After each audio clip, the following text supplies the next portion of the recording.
Thanks for joining me for another custom zombies review. This time we're looking at two older maps, but very popular ones as well. First we have Rust by Rabies. As I'm sure you all know, this map was originally a Treyarch release multiplayer map, and it fit fairly well into its zombie costume. This is also the case for Cruise of the Undead by Swifty. These types of maps are really cool and almost always guarantee a perfect layout and good visuals. So instead of talking about that shit, let's look at what really makes them custom. Here on Rust, the box has some of the gnarliest MGs on the workshop.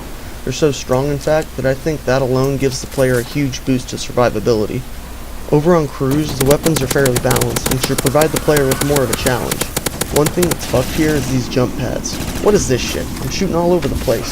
This is how you buy Widow's Line and the buyable ending. Yeah, mid-bounce. This is also how you get to the Pack-a-Punch area.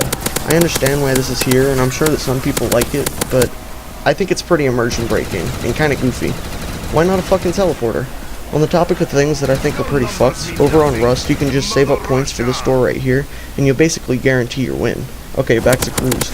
I honestly like this one better, although both were really good and super fun. Rust felt too free, and although the bouncy castle here on Cruise sanded my clam, a fair challenge will always be more fun to me. Cruise gets a 9, and Rust gets an 8. Guys, Professor Wheelie just posted a new map. It's called Kill House. I'm not going to review it because I couldn't find any flaws to point out. Anyway, check that shit out if you play Black Ops 3. It's a 10 out of 10. I want to thank you guys for watching, sub if you haven't, and I'll catch you next time.